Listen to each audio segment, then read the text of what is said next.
With Just that to clarify, clarity, Xi Jinping would have to be foolish to invade Taiwan to sit on the semiconductor supply chain. Just as That's a final, how we advance principles that put our country first. A final point of clarity on this.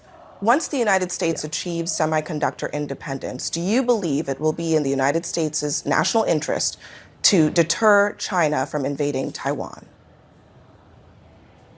We will evaluate at that point in time. It will not be preferable for China to invade Taiwan even then. That's not an answer to my question. But we will then adopt what is our current... But you are not answering... Because that's in the future, Abby. That's in the future. And that was Republican presidential candidate Vivek Ramaswamy sparring with CNN anchor Abby Phillips. The issue is an important one. The United States currently imports most computer semiconductors from factories in Taiwan. There is a rush to change that, produce the semiconductors in the United States and not be dependent on Taiwan. And then a potential Chinese invasion of Taiwan would not disrupt the U.S. economy. Ramaswamy did not want to commit to what he might do as president if China invades Taiwan, and that's fine, except that Ramaswamy went over the top in his condescension towards Phillips. You're not answering my question. Will it be in the United States' national I think you don't understand. To deter Abby, China do you actually know what strategic ambiguity means? I'm just asking you a simple question. Do you understand the current posture?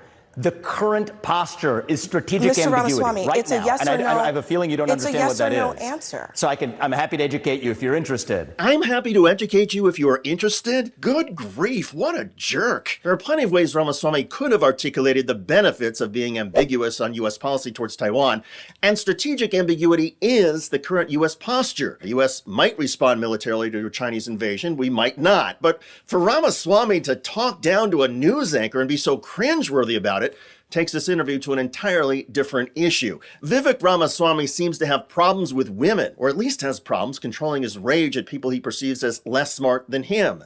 In other words, he thinks he's above some folks and is happy to demonstrate his contempt for them. That is a death knell in national politics. Candidates need to be able to match voters where they are. If a voter has high intellectual functioning on any issue, the candidate needs to respond in kind. If a voter is more simple-minded, a successful politician will simplify things without showing any derision. In this exchange, Ramaswamy did literally everything wrong. Strategic ambiguity will be what we resume. It's the current status quo, and that's what we will resume after we've achieved semiconductor independence. It's that simple. The status quo will be exactly what it obtains after we've achieved semiconductor independence. And in the meantime, we have to be clear. Something that no party says that we will defend Taiwan. A simple answer to that question would actually be a yes or no. But I do want to turn now to a different topic, to politics. Here is what your fellow Republican... Geopolitics is a little more complicated than you're making it out to be, Abby. Here's what your fellow... I'm happy to explain it to you if you're interested. I'm happy to explain it to you if you are interested. Ugh. And the irony is that Ramaswamy's point is actually correct. Geopolitics is complicated, and geopolitics often does not follow the simple yes or no continuum, as it is sometimes framed by folks in the media. But I guarantee Ramaswamy turned off more voters in that segment than he won over. His condescension towards a female news anchor was excessive and made Ramaswamy look unlikable. And that is going to matter more than however smart and knowledgeable he comes across on foreign policy issues like Taiwan. To be fair, national political campaigns and national television often force everything to be dumbed down. There's no time for complex or nuanced explanations and arguments. That's just the nature of a medium where the most memorable political slogans are on bumper stickers, and the most memorable television moments come from a one-liner. Those of us who prefer more thoughtful and intellectual exchanges may find the simplicity frustrating.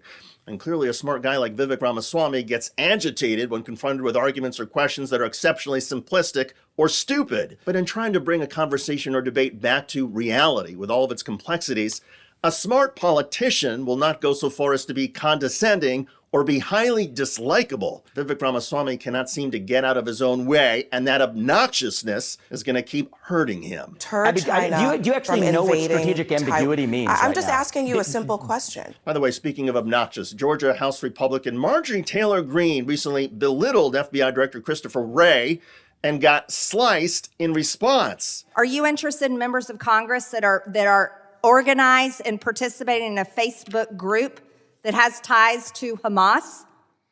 We're not investigating people for participating in a Facebook group. Check out that video at the link below.